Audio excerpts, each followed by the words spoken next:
We recently wrapped up living in Durrës, Albania for 61 days. In this video, we break down our cost of living expenses for you. In case you're new to our channel, Sandra and I are American retirees living abroad full-time as nomads. In November of 2023, we left the U.S. to travel the world as our retirement plan.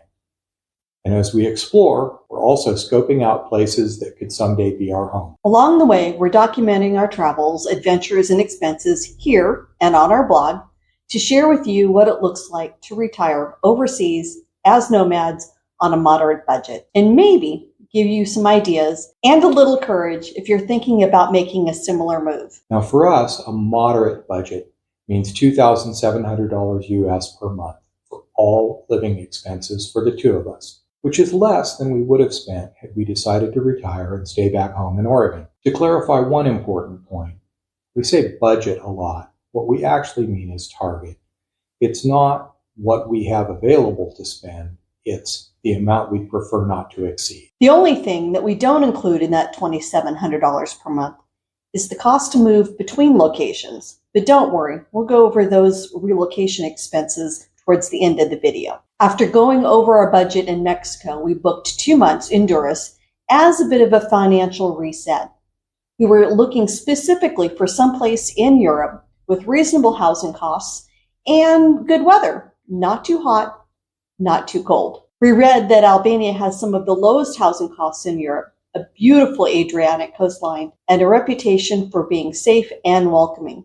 So it felt like a good idea to try it. If you're like us, you probably hadn't heard much about Albania when people talk about retiring abroad, but it turned out to be a very pleasant surprise. Albania is a compact country with a varied geography. From coastal to mountainous, it's also a melting pot of cultures due to its history of being conquered, freed, annexed, freed, overrun, and invaded. There is a darker side to Albania's history post-World War II, when religion was outlawed and a communist-style government ruled for close to 50 years. If you're curious about how all that shaped modern Albania, its people, culture, and even what it's like for travelers and potential residents today, we dive into that more deeply into a recent blog post, which is linked in the pinned comments. We found the people to be amazingly welcoming and friendly, and the lifestyle certainly suits us. Beautiful scenery and a low cost of living are compelling factors. We've kind of fallen in love with Albania, but for today, let's talk about what we spent living in Durrës short term. The first category in our cost of living expenses report is housing costs.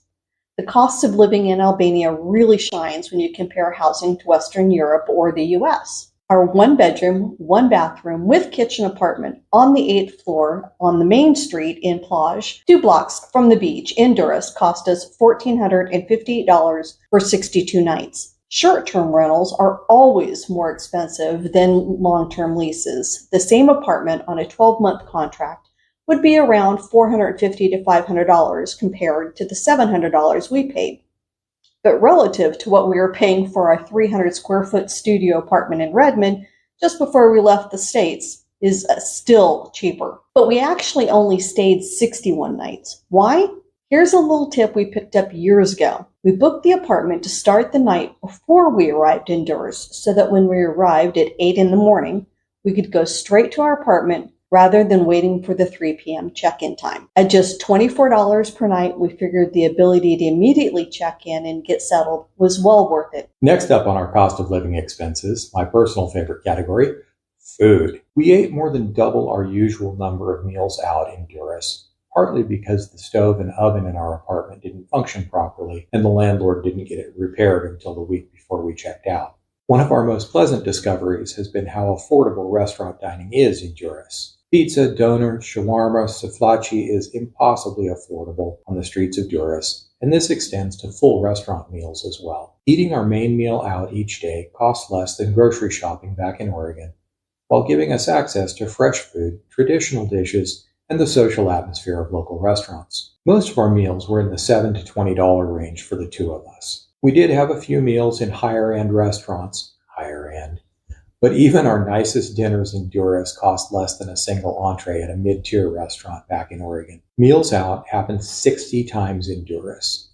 We had several meals where we split a salad and an entree for less than $20. We also had a bunch of sub-$10 meals of doner, shawarma, souvlaki, what they call fast food. Our total expense for food out was $1,006.16, including those 60 meals, as well as a couple of coffee shop stops, and a couple of times that Sandra met up with other members of the Women Expats in Albania Facebook group for coffee and pastries. But we didn't eat out for every meal, so let's talk groceries. Over the course of the 61 days we spent in Durrës, we guesstimate that we ate about 100 meals at home. Our grocery budget also includes basically anything we buy in a grocery store.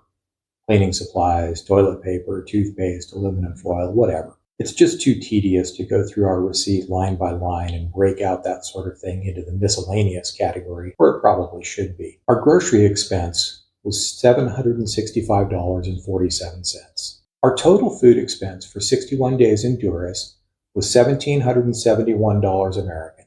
That's just about $29 a day. Next up was activities and local travel. Durrës is not filled with tourist attractions, something the border guard actually warned us about. You could easily see all of the local touristy spots in a day or two. Check out our Albania playlist to see videos about specific activities we did. This slower pace, fresh food, and walkable beach promenade gave us exactly what we wanted. A chance to live more like the locals and enjoy life without spending a fortune. If you're looking for big attractions and nightlife, Durrës might feel quiet. But if you're looking for simple beach walks, good coffee, and a slower pace, you'll feel right at home. Key attractions include the Durrës Amphitheater, the Durrës Archaeological Museum, which is currently closed for renovations, and the Venetian Tower. We took the bus downtown a couple of times at less than $2 round trip for the two of us. Since this Nomad adventure we are on is not, contrary to popular opinion, a full-time vacation, it's just our retired life, but in a different place, Durrës was perfectly fine for us. The big attraction here is the beach and strolling along Durrës Promenade. No cost involved with either. So we were under our target of $488. $446 of that was spent on 15 Albanian language classes at the local university. As always, locals appreciate it if you learn even a little bit of Albanian, even if it's just Faleminderit for thank you or Mirëmëngjes for good morning. Once goes a long way for us, and we haven't found any good opportunities to learn Albanian online. What he said. Next up is technology. A lot of these expenses are specific to sharing our experiences with you. We pay for some media tools that most people probably wouldn't need. Our total costs for this period were $403.73, but that included the annual renewal of our Canva subscription, a social media experiment with Pinterest that cost us $100.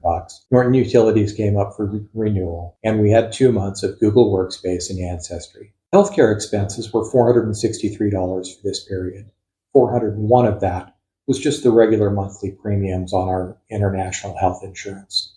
That's paid annually, but for budgeting purposes, it shows up as 1/12 each month, $200.49 right now. We did stop into our neighborhood pharmacia a couple of times for some over-the-counter drugs for allergies and whatnot, and to restock on essential oils, but didn't have to visit a doctor while in Durrës. There was quite a bit of conversation in our expat groups about healthcare accessibility, and it's good to know that private healthcare is affordable and accessible if you need it. Miscellaneous. These are just all the expenses that don't fit into any other category. Life insurance policies and those other sort of odds and ends expenses. $480 was the number of the counting for our time in Durrës. So how did we do? Our total cost of living in Durrës, Albania for 61 days was $5,065 and a couple of pennies, or about $83 per day. And since we were way over our cost of living target while we were in Mexico, our time here in Albania will help get our annual numbers back on track. If or when we go back to Durrës for a longer stay, we'll probably look for a long-term lease to save even more on rent. And maybe be pickier about finding an apartment that the kitchen actually works properly. Relocation expenses have their own dedicated section in our budget, with a target of $7,200 per year. Our first year as nomads, we blew through $10,000, so we're trying to do better. After our several weeks in Mexico, we took a short flight to the U.S., where we spent almost a week in Fort Lauderdale, and then hopped onto the Emerald Princess for our first ever cruise. Not everyone does a 15-day transatlantic crossing as their very first cruise, but you know what they say, go big or stay home, and we don't have a home. Would we recommend a transatlantic cruise as a way to relocate? We share our thoughts on that on another video. It sure made the journey more memorable. The cruise dropped us in Rome, where we stayed just a couple of nights to get a sense of whether we'd like to go back for a longer visit or not. We will, at some point. From Rome, we took a train across Italy to Bari, then the overnight ferry from Bari, Italy to Durrës, Albania. Getting from Guanajuato, Mexico to Durrës, Albania was just under $4,700. Mexico City to Fort Lauderdale was over $1,000 in airfare. The 15-night transatlantic cruise was $3,150. The train across Italy from Rome to Bari was about $100, and then the overnight ferry to Durrës was around $200. Add in a couple of taxi rides to make up the balance. So for the year, we're at $6,586 in relocation expenses. We'll actually end up close to our target, but only because we're parking ourselves in Albania for the next few months.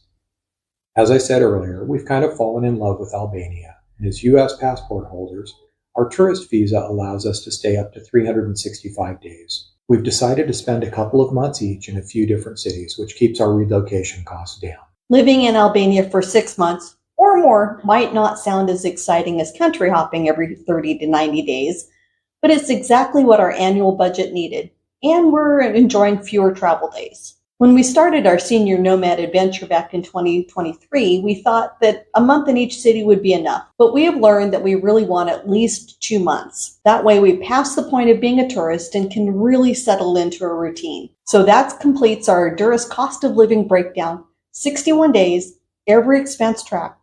If you're researching the cost of living in Europe for retirement, Albania should definitely be on your list. If you found this helpful, leave us a comment below. We'd love to hear if Albania is on your list, or if you have questions we didn't cover, or tell us what destinations you're considering. We're always looking for great ideas. And don't forget to subscribe for more cost of living breakdown and stories from our life as American expats and senior nomads on a budget. You need to smile. Yeah. Hi, we're Jeff and Sandra, American expats and nomads, living abroad on a budget, one country at a time.